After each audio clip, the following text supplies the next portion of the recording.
To get this hand working, we don't want to parent the controller to the joint itself because these joints are actually now being controlled by the IK. So what we instead want to do is nest the IK underneath this controller so that when we move the controller, we get the same reaction as we would if we move the IK itself. So that's a very simple process. All we need to do is locate the IK and the controller. So I see that we have the hand controller here and the IK here in the outliner. And you can click and middle mouse drag into the left hand con and place that IK right in there.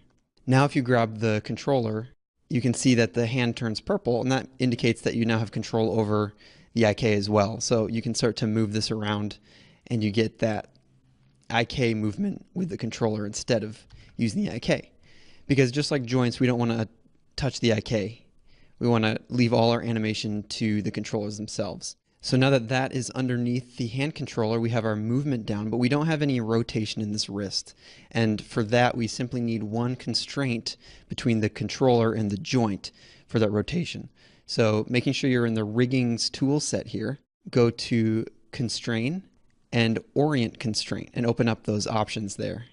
And this is a orient constraint that constrains the rotation axes. And we want to use all X, Y, and Z. So we have that checked. Another thing we want checked is the maintain offset option, and that's so we don't get any unexpected movement when we apply this constraint. So with that open, I'm going to select our controller, and then I'm going to shift select the joint. And make sure your selection turns green on those bones, because that will indicate that you have the joints themselves selected, and you don't mistakenly grab the IK underneath, because that can happen. So then you just come back over here and you hit apply, and you'll see now under the wrist joint, the rotation values have these blue boxes next to them, and that indicates that these channels are being controlled by something else, which in our case is the controller that we made. So I'm going to close this box, and we'll see the new functionality that we've given our controller. We get rotation on the wrist, and then we also get movement. So you'll be able to fully control the hand this way, and you can do all your hand movements just as you'd want to do. When you're all done playing around with the new arm you've created, you can always revert this position of the controller back to its normal location by going into the channel box over here, clicking on the top transform value and dragging all the way down to the last rotate value here, and pressing the 0 key and pressing tab. And when you do that, it sets all the selected channels to 0. So now we're back to exactly where we had that controller set, which was at 0, 0, 0 in all the channels. So that's a good example of why we zero out the channels in the first place, so that things are easy to set back to their default positions, and they're also easy to key when we're doing animations. Now let's attach our feet controllers to the feet. And to do this, we're going to add a few IKs into the foot joints so that we can attach those to the inverse foot joints later on.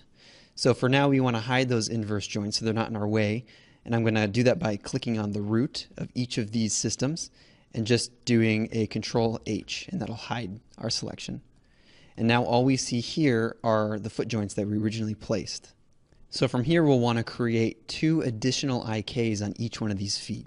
So we'll go up to the IK tool over here in the corner and double click that for the options. I'm going to hide the channel box so we have a little more space here. And we'll take a look back at our current solver, and we'll see that we still have our rotate plane solver. And that worked great for our arms and our knees.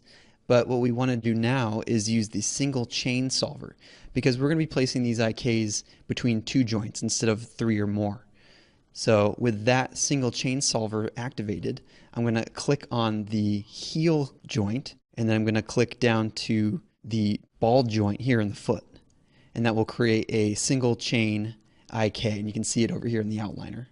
And now I'm going to reactivate the IK tool and make sure that our single chain solver is still activated. And I'm going to do the same thing with the remaining joints. So starting from the ball and ending on the toe, we're going to create another IK here. And on the right foot, I'm going to do the exact same thing. We're going to create 2 more single chain solver IKs between the ankle and the ball. And then I'm going to do one from the ball to the toe. We should rename these IKs because we'll want to identify them later when we're attaching them to our inverse joints.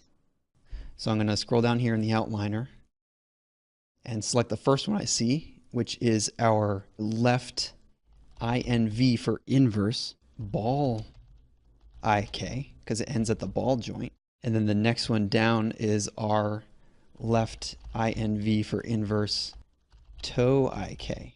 And now we'll use those same names on the other ones on the right side. So we have our right inverse ball IK. So I'll replace the R in the name. And then we have our right inverse toe IK. So I'll replace the R. And now these are all property named and we can identify these when we need to. Now to attach these to the controller, all we have to do is locate our controller. So I'm going to select the left foot controller and I find it here at the top. I'm just going to drag it down so it's easier to see in my viewport. You want to select our old left leg IK that we made that goes from the left hip all the way down to the ankle. And you also want to control select the new inverse IKs that we made. With those selected, all you need to do is middle mouse drag them all underneath the left foot controller. And now when you grab the left foot controller, you'll see that you can move this all around and all the joints are following along with it. And when we attach our inverse joints, they'll also follow along with this movement. And at this point, because of the way we've set up the IKs, we can also rotate the foot and it works out just fine. So we have our movement and a rotation in that foot already. So we're going to do the same exact thing on the other side for the right foot. So I'm going to locate the right foot controller and do the same thing. I'm going to middle mouse drag this down to where I can see it. So right about there. I'm going to select the right leg IK, our old one that goes from the hip to the heel. And then I'm going to select our new inverse IKs and nest those right underneath the right foot controller, just like we did with the left foot controller. And so now when you move that controller around, those joints are going to follow because they're all controlled by the IKs. And now that I'm in the outline here, I'm noticing I've misspelled right arm IK, so I'm going to fix that. And I've also completely forgot to set up this hand controller, this right hand controller. I got a little carried away. But luckily it's very simple to set this up. So all we need to do is nest the right arm IK underneath the right hand controller. So I'm going to middle mouse on that and drag that up to the right hand controller. And now you'll see if you test it, we get our movement. And to get our rotation, we want to select our controller and then shift select our wrist joint and go to constrain and find the orient constraint and click on that. So now both our hands have rotation and movement and they work just as we'd expect.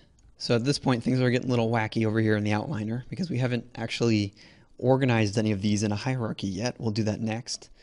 But for now I just want to grab with the middle mouse button and drag these hand and feet controllers to the top. And that way it's a little more organized looking. We have our functional controllers all at the top and all these kind of miscellaneous ones that we haven't parented yet at the bottom. So we'll take care of those next. They'll all find their place once we've created our hierarchy, but for now that just looks a little nicer at least.